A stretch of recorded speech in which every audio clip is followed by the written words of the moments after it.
first time I actually heard about it, I didn't know what it was. Had a family member who actually got shot, had to get a blood transfusion. This is back in the late 80s. Had to get a blood transfusion and ended up contracting the virus at that time. So I didn't know what that was. I just know that it was something that everybody was scared about, and nobody really had too much information on it. Later on, as I started working with different health centers and that nature, then I found out exactly what it was and how it was affecting the community. Everybody around me as a whole, to be honest with you. My first encounter with HIV was in the media back in, I guess, the mid to late 80s. I was young, but I remember Ryan White and celebrities like Arthur Ashe.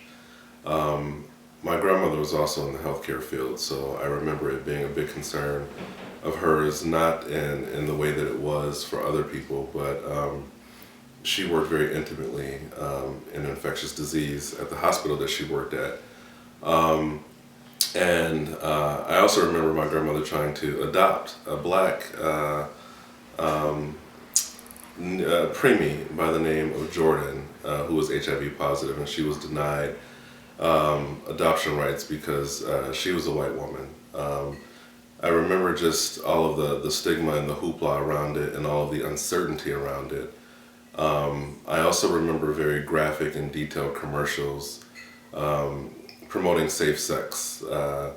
Personally, I feel as if we need to bring some of those commercials back. They were frightening. They made you think twice before engaging in unsafe practices, or I would imagine sex period, although I wasn't sexually active at that time. The first time that I heard about HIV/AIDS, or anything related to it, I would say it would have had to be in high school.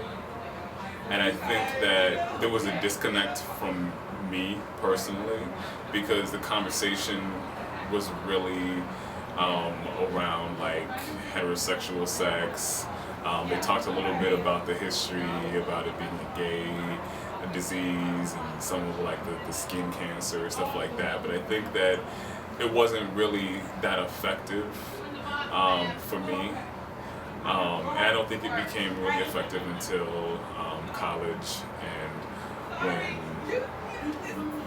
I started meeting people and a lot of my friends were becoming infected. First encounter with HIV was right at my senior year of college. I was getting ready to graduate, and it came this major blurb about HIV and AIDS and how it was only a gay disease.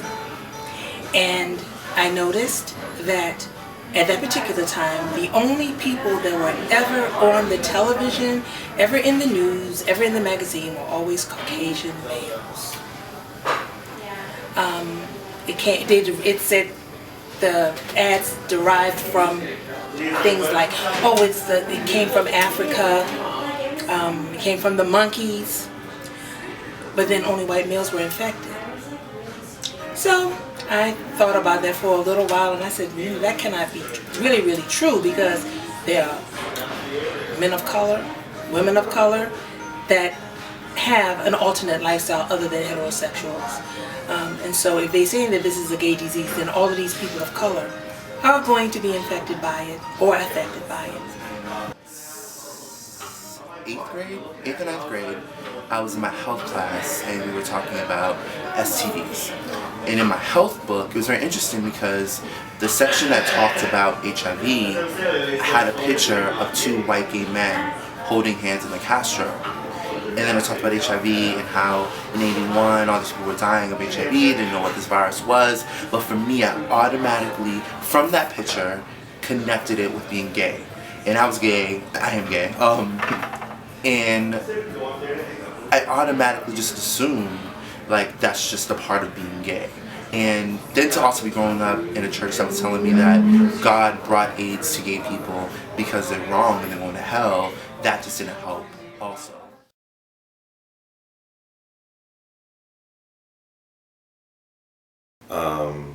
As a positive man, it affects me daily and very intimately. However, and this sounds weird to a lot of people, it affects me very positively. It allows me to approach things differently, appreciate things differently. It still hurts though, not for me though. Every time that I hear a story of any new diagnosis, regardless of age or sex or ethnicity, it's a very painful experience because while everyone's story and situation is very different, I know what it's like to hear that news for the first time. So HIV clearly affects me at a very personal and intimate level. However, in the work that I do in outreach and activism, my status, my story, and me overcoming my story has allowed me to speak very candidly and intimately and personally with young men specifically. I do spend a lot of time and a lot of focus on young black gay men just because we are on the rise, they are on the rise amongst new diagnosis. But sharing my story and providing my outtake and my experience, I would like to believe helps them cope with their diagnosis. HIV affects me because when my brother or sister is infected, it hurts. And because they're hurting, because I care, and because I share this love, I'm hurting with them. And so it's a struggle. It's, I think about it in the ways that if we really care about our people, about black people, about all people, that we have to practice safe sex, regardless. If you care about yourself, you have to practice safe sex as well as if you care about anyone else. And so the ways that we show our love to each other means that we have to care in every way. And the ways that we use our bodies towards each other, whether a hug or whether a kiss on the cheek or anything like that, is so important to take care, to protect the space of someone else as well as ourselves. I used to be one of those little flirty girls. And kind of fast and spare of the moment, no protection. And I had a major scare. One of my good girlfriends got infected by HIV. And I didn't know exactly how to handle it. I didn't know how to deal with it. But it was a wake-up call for me because it made me realize that no one is beyond this. No one is beyond this. My girlfriend made 6 figures at 26 years old. Legally, mind you. And she got infected. And so that was a major thing. No one is beyond reproach when it comes to HIV. So it affected me to get it right. HIV never became something big to me until one of my closest friends became HIV positive. And I remember the day he told me, sitting on the floor crying in my kitchen, and I just did not know what to do because HIV became a part of my reality. Because a lot of times, because we're not infected, we don't understand that, we are affected. And in that moment is when it rang true to me that I'm not infected by it, but I am affected. Family and friends around me, it's disheartening. It hurts to see people going through that. I've lost a lot of loved ones because of the virus. And a lot of times I realize that it's because of misinformation. They didn't know, or the stigma of you have HIV or you're fully blown, and oh my God, stay away from this person, which makes people stay in the closet and not tell, so they don't go to the right places to get the help. So I've lost so many loved ones, so many friends, and I wish that I knew what I do now, then, so that I can actually help them out. Because I've always felt like that. If I knew now, then, what I know now, that I could actually prolong their life,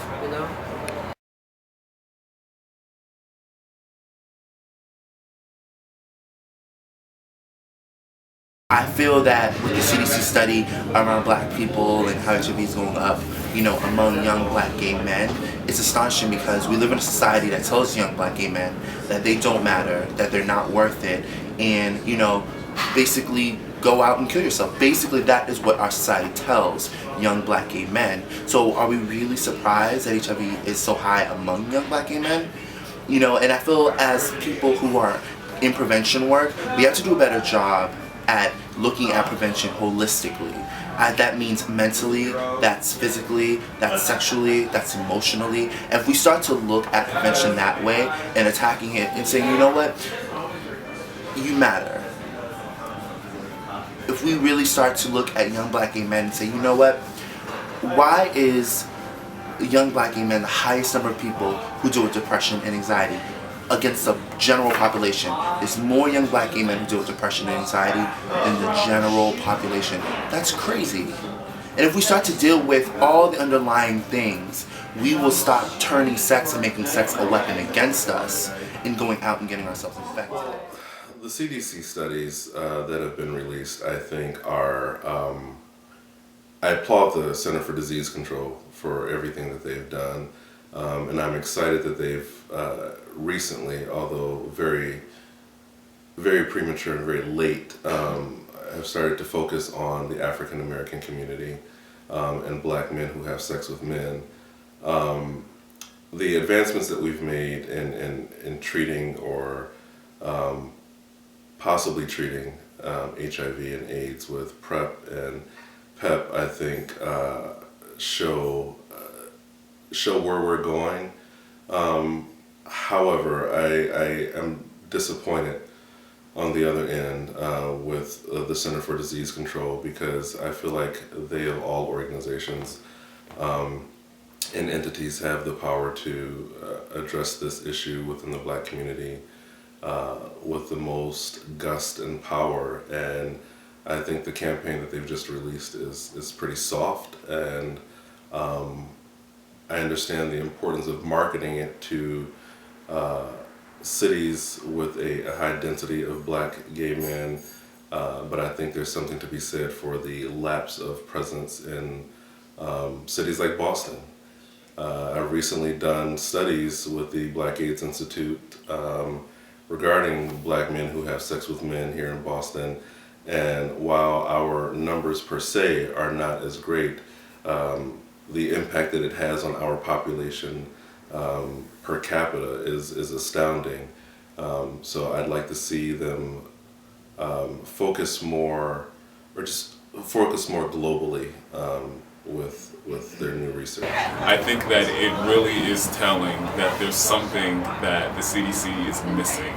There's something that we have, like these interventions, we have all these different programs and organizations, and a lot of the interventions weren't even researched among black MSM. So I think that first off, the CDC really needs to consider that there's this thing called intersectionality, that when you say gay, you don't include and say that because it worked on gay white men, it's going to work on gay black men, or because it worked on gay black men, it's going to work on gay Latino men, or transgender women, or versus transgender women of color. I mean, I think that those things need to be taken into consideration because there's cultural things to come into play. There's all these different cofactors that I think that the CDC isn't directly addressing. Historically, the black church has been slow to respond, and I take this out of a historical context of slavery,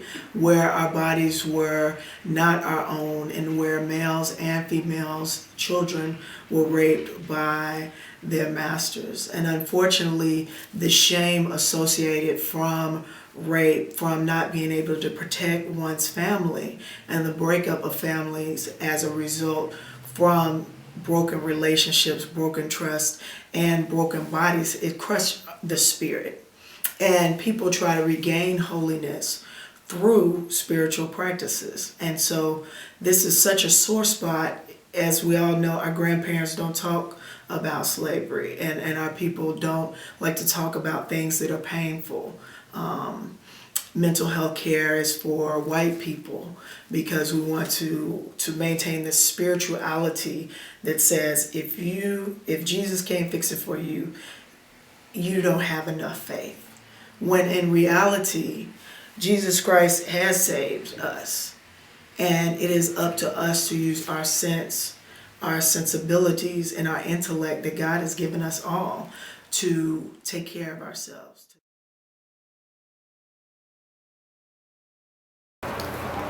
I would tell them that it's not the end of the world. That there's steps to actually take to protect yourself, to keep yourself healthy, to not beat yourself up about something that has happened. You can't cry over spilled milk, and I know it's easier said than done, but it's so much more than just telling them. It's actually showing them and supporting them. So for me, after saying that, it would go a little bit further. I mean, I can't really answer that question of what would I say without there being an action behind it, because a lot of people tell people things, but it's what you do for them or to support them afterwards that actually matters to them. Very simply, it is not the end of the world. Black people have overcome so many things. We have mobilized with each other and for each other to overcome many things throughout our history, especially in this country.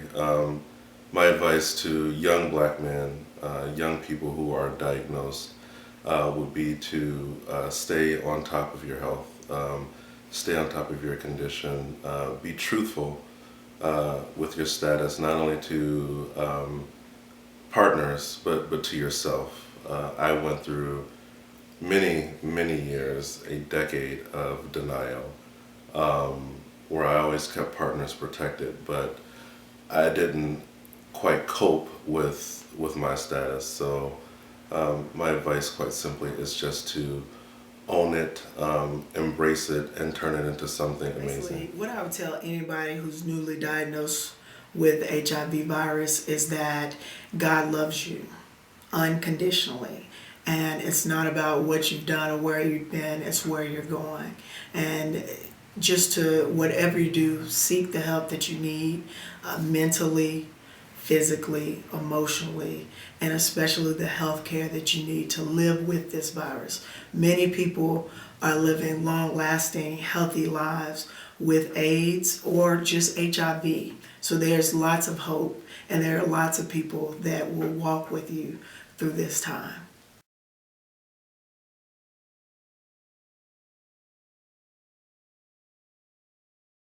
I had an aha moment the other day where I feel we teach a message of prevention being just protect yourself. We teach prevention as, wrap it up, etc. Prevention, the greatest form of prevention is empowerment.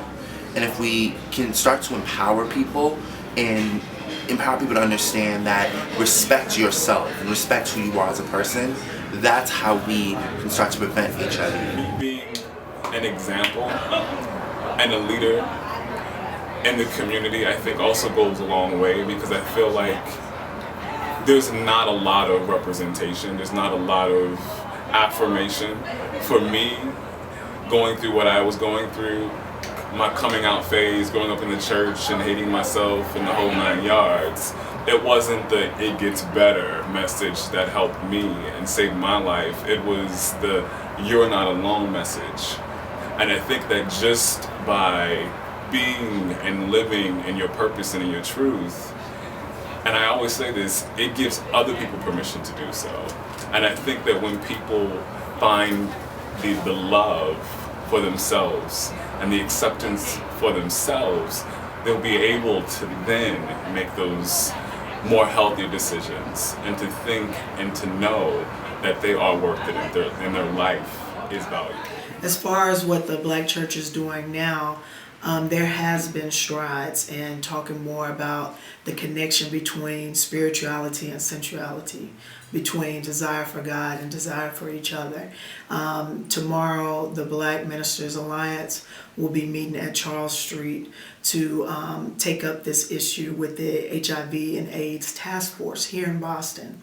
There are other groups that put out the information, as well as seminaries that are now training us in sexual ethics, that we understand the difference in Black sexual politics, the ways that our identities as Black people and as gendered beings affect the ways that we see ourselves in the world, as well as the interlocking oppressions that hold us down.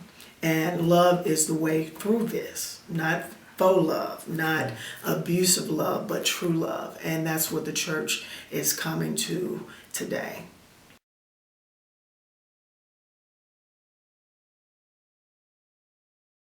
I am more than the Black boy from the hood. I am more than what society expects of me. And most importantly, I am more than HIV. I am more than the church boy who was faithful every Sunday, sung in the choir, sung in the praise team, and hated myself because I was told that God hated me. I am more than my sexuality. I am more than HIV. I am more than a struggling Black woman making it in society. I am more than a pretty face as a trans woman. And above all, I am way more than HIV. I'm more than a pastor. I'm more than Black. I'm more than HIV. And more than my masculinity and my femininity. I am more than my Blackness. I am more than my fabulousness. I know I can only say 3 things, but I am more than my fabulousness, and I'm more than HIV. I am more than transgender. I am more than just a mother of a house. And I'm definitely more than HIV and AIDS. That moment that you're called into the office will undoubtedly be the most numb you'll ever feel. You'll experience feelings of questioning and denial, but ultimately accept its truth. The numbness will surpass that first love lost when you were sure that you would not, that you could not go on. The news will unquestionably come at a time when you are on top of the world. Overloaded by fear and doubt, all your hope is gone. No matter what your past is, you will wonder for days who, how, when, and why you. After all the tears have collected, though, you will accept its truth. For those newly diagnosed, hold tight to faith. This is no death sentence, merely a wake-up call, an obstacle. God's way of putting you through the refiner's fire so that you can emerge as pure and as priceless as gold. The most important thing to know is that you are not dying, merely living in a new light. Suddenly the sky's blue means more. Being awakened by the birds singing is no longer annoying, but a blessing. The snickers and whispers of others are grains of salt washed away by your rebirth. Instantly, positive becomes positive again, and your world is reversed. When you first hear those words, and you have no idea where to go, who to tell, what to do, this is your second chance. This is your new opportunity to right the wrongs, get closer to God, and most importantly, to yourself. Listen to the birds' songs and your heart's song. This is your chance to forgive as you have been forgiven. This is your moment to take control of your life. When you first hear that diagnosis, use it as your permission slip, an all access pass to live again.